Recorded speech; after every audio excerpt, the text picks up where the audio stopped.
Las disyuntivas más delicadas se le plantean a los argentinos en estas elecciones 2023.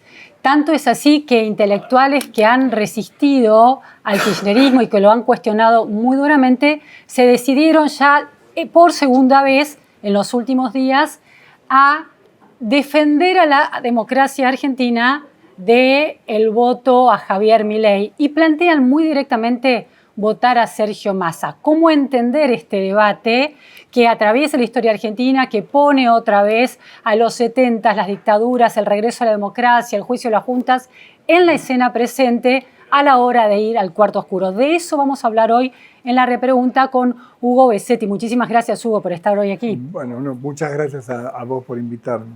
Hugo Besetti es un historiador que se ha dedicado precisamente a estudiar la memoria histórica, la democracia y los derechos humanos a la luz de esos acontecimientos y es uno de los firmantes de esta preocupación, de esta solicitada, diríamos, o de este documento en el que plantea esta preocupación. Es investigador principal del CONICET y ha publicado, acaba de lanzar un libro, Memoria, Derechos Humanos y Democracia, Textos e Intervenciones, en SB Ediciones. Bueno, así que la persona de consulta para entender, para ver cómo entendemos estos debates que se están dando en la Argentina.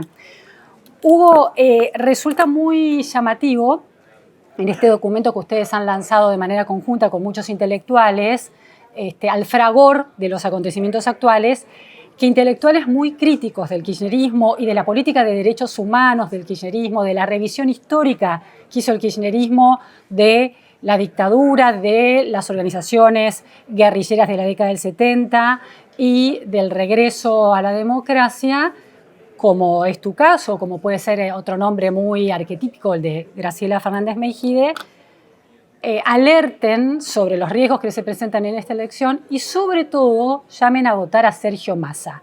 ¿Cómo es esa posición para empezar esta conversación?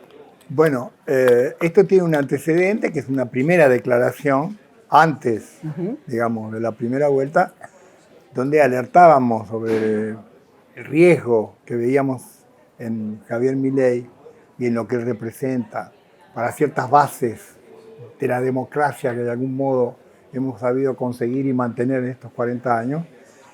Y nos comprometíamos, decíamos, en primera vuelta llamábamos a no votar a Milei, lo cual dejaba las otras opciones disponibles, y anticipábamos que en la segunda vuelta votaríamos a quien se enfrentara a Milei.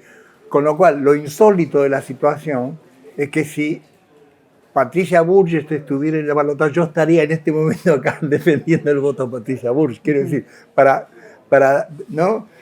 colocar la situación efectivamente excepcional en que esto nos coloca, siendo que yo también he sido crítica de las políticas, digamos, de derechos humanos. Que en realidad es si vos querés, es un voto por la negativa y también es un voto defensivo, digamos. Por eso, cuando digamos, surgen las distintas objeciones a la figura y a la trayectoria de Massa, yo las podría suscribir, pero de cualquier manera digo, bueno, pero me parece que lo otro es un riesgo mayor, porque es un riesgo que está como en un nivel que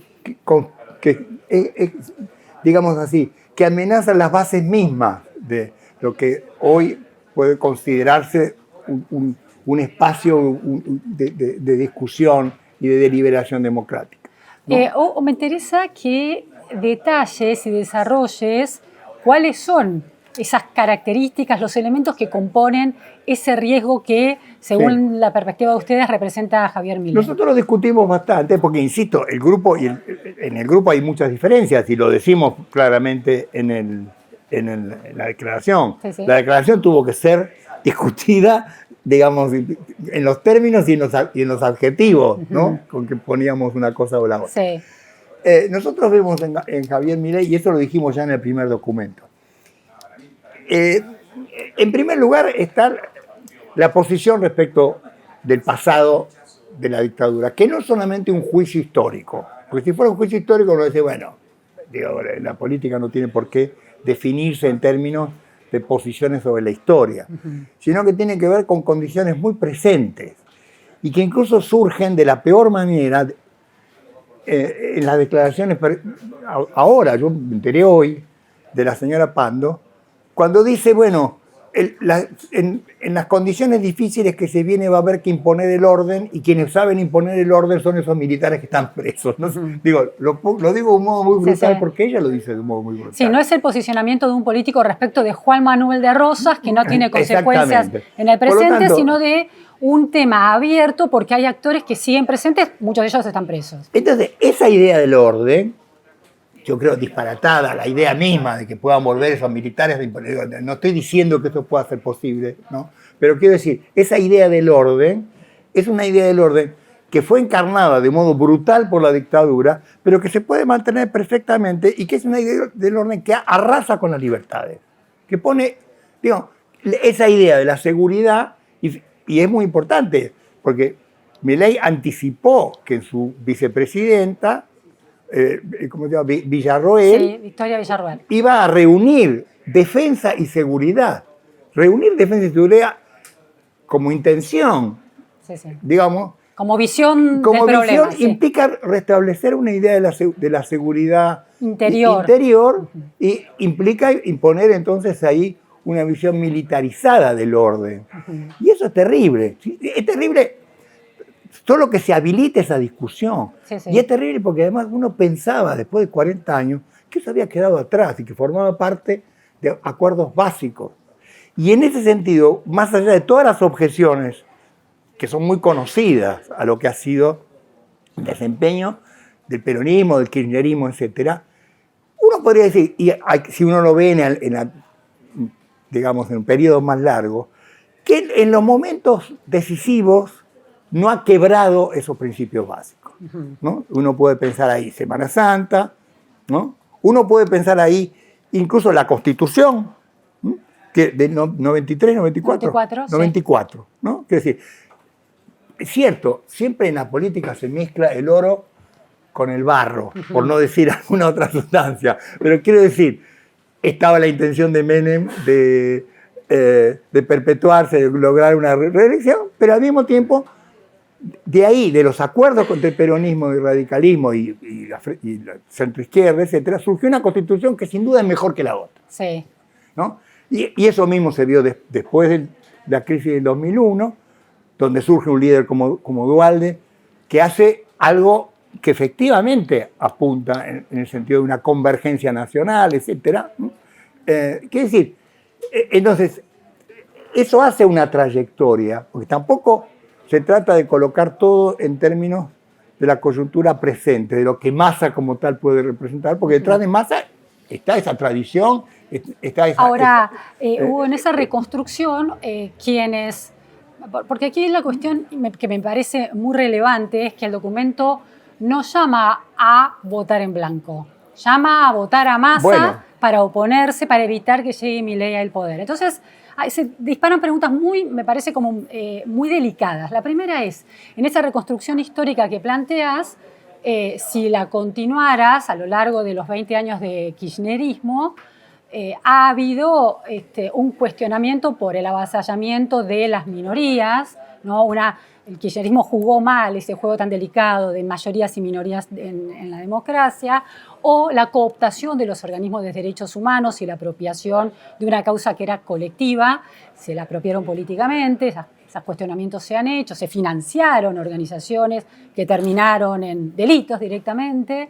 Y otra cuestión es que un reclamo que hace Victoria Villarroel es que las víctimas de la guerrilla nunca fueron reconocidas como tales, que ese parece ser el punto, diríamos, más aceptable de los planteos, todos en general muy cuestionables que hace. Entonces, ¿no será que se cerró un capítulo, pero luego se reabrió por el kirchnerismo y genera como contraofensiva y reacción una figura como la de Javier Milei e ideas como la de Javier Milei? Bueno, primero querría terminar con esto y que tiene que ver con Javier Milei, porque yo ponía un punto de la objeción que tiene que ver con lo que significa esa idea de recuperar, digamos, la idea del orden y de la seguridad interior.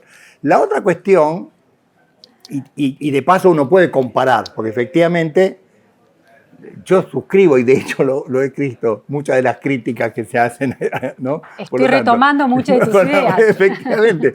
Pero quiero decir, de cualquier manera, el nivel de violencia que instaló Milei, si vos querés, en la conversación política, una discusión política, ¿no? En modo de tratar a lo que lo pensaban como él, el modo de insultar, digamos, a representantes de otras fuerzas políticas, ¿no? Es decir, el modo en que profundizó eso que se llama la grieta, es decir, la idea de cavar trincheras, ¿no? Sí. Que no se pueden, digamos, superar, no es comparable, ¿no? Es decir, aún uno podría decir, en realidad, en un escenario ya, digamos así, proclive a la confrontación, vino como a echar nafta en la fogata. Pero yo te planteo este caso. Espera, pero sí. Déjame terminar. Sí.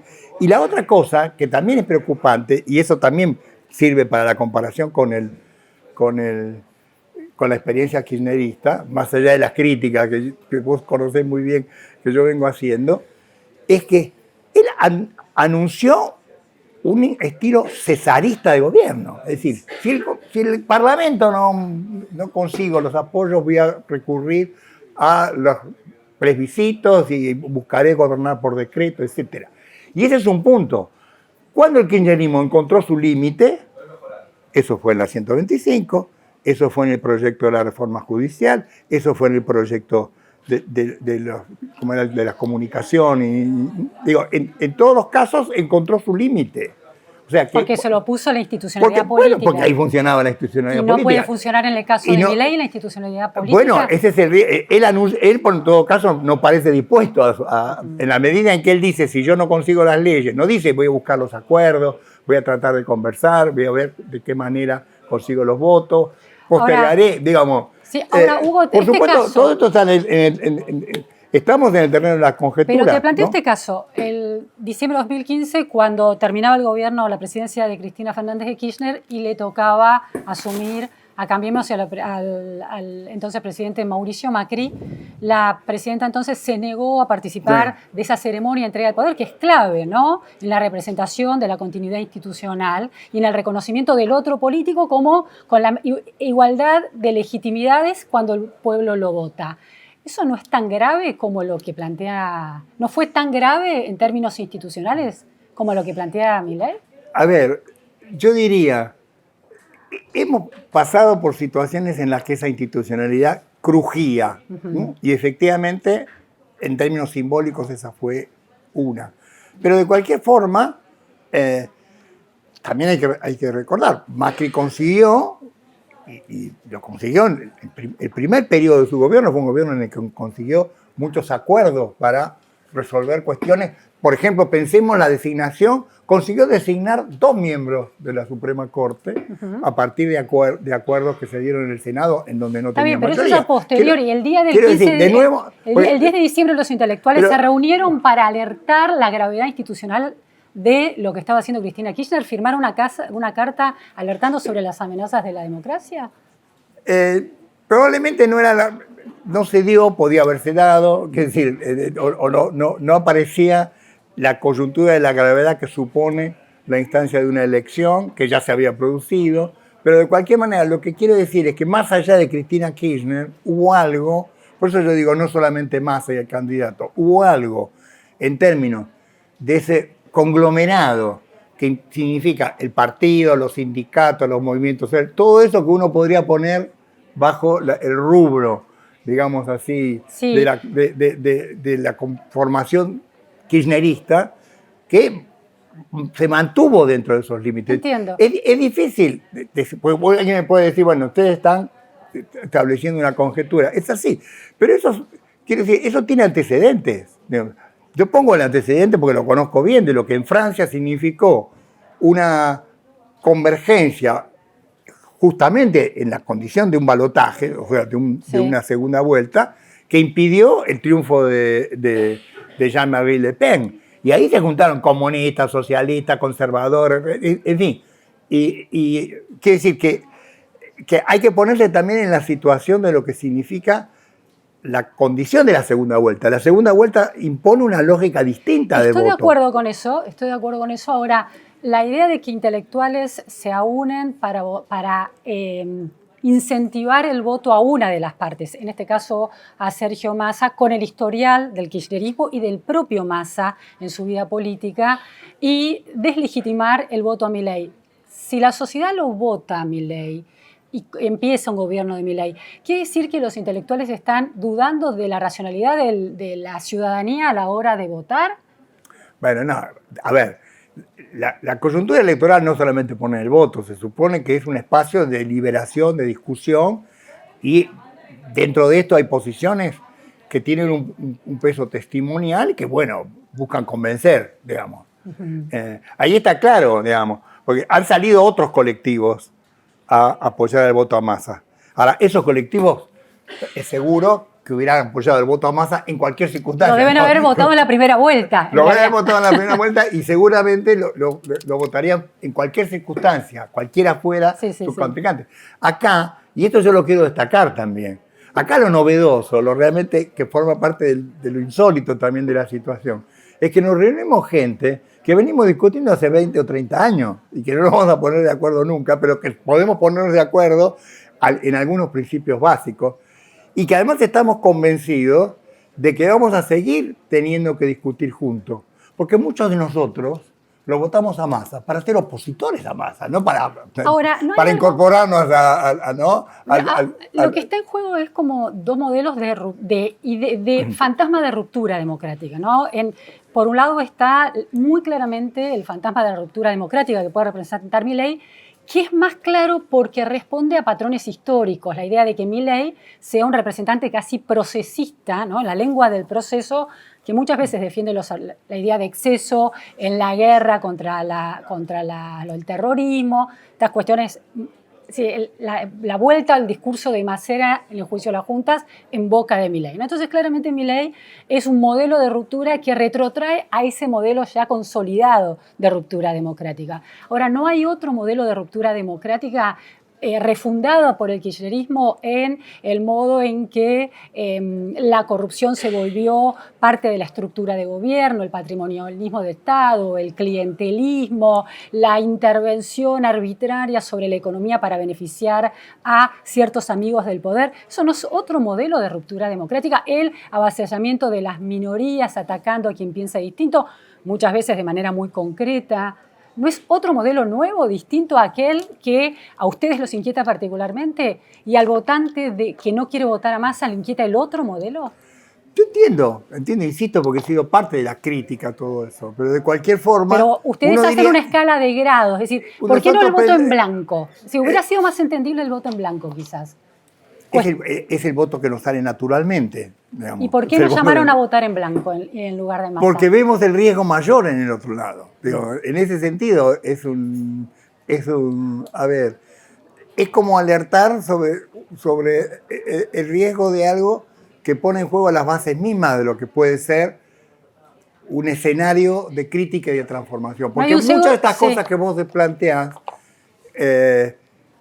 todavía suponemos y trabajamos con la idea de que son reformables, corregibles. Que 20 años se han empeorado, ¿no? No sé si han empeorado. Quiero decir, el hecho de que hoy el candidato sea Massa y no Cristina Kirchner no indica que han empeorado. No sé si me explico, ¿no? No indica que haya empeorado.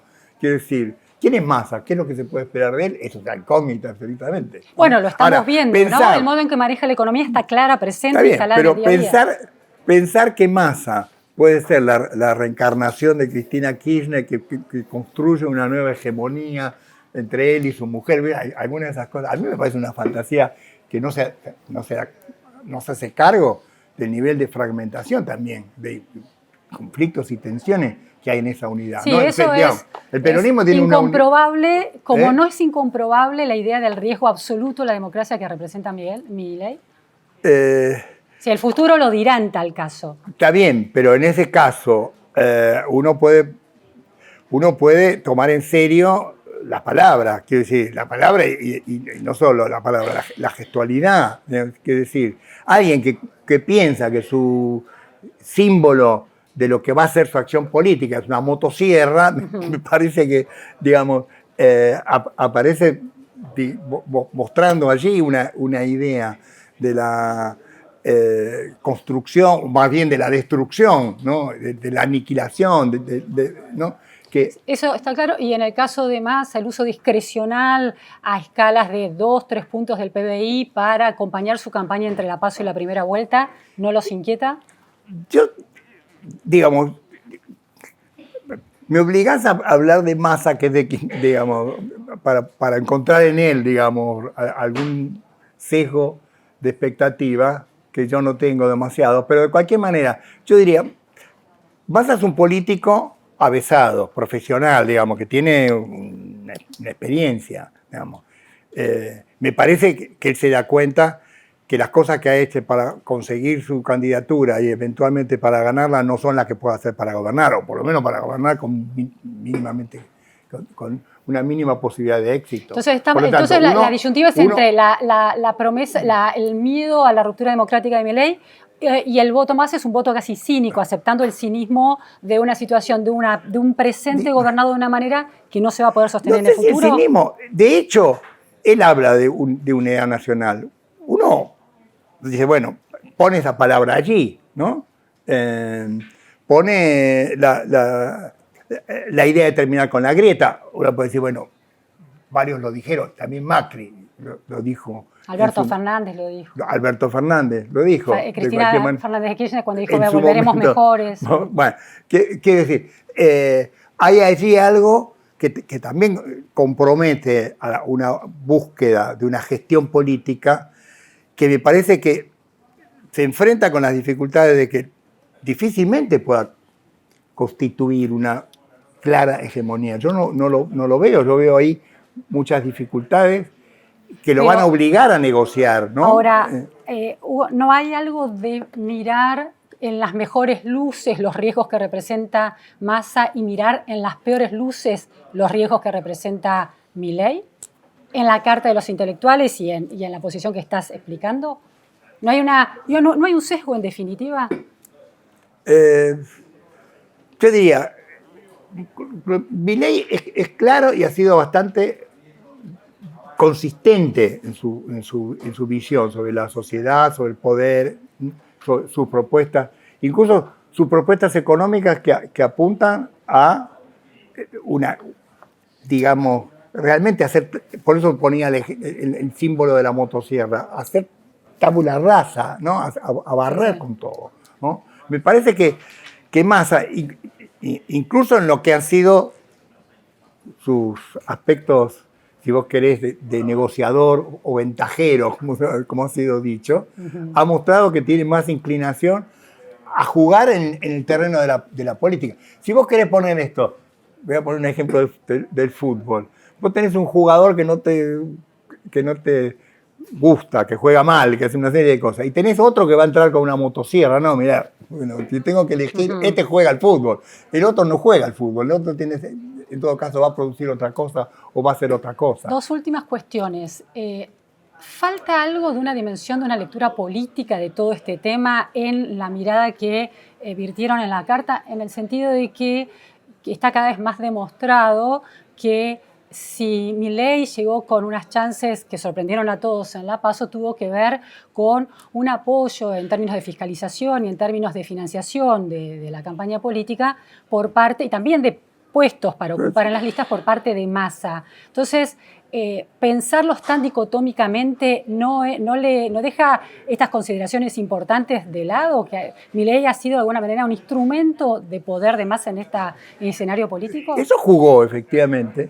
Jugó, pero para ustedes no juega porque hay una dimensión, hay una dimensión de la política más mezquina, digamos, de las prácticas pensadas en términos más inmediatos, que pensó que efectivamente Milei podía ser simplemente el instrumento para dividir o de alguna manera de hecho, Juntos por el Cambio quedó afuera por ese tipo de manejo táctico de la política por parte de Massa. Pero allí, más allá de los errores, ¿no? Pero ahí, en todo caso, aparece después la consecuencia inesperada e indeseada. Por lo tanto, el escenario cambia. Milei es Massa. ¿No los inquieta a ustedes esa idea?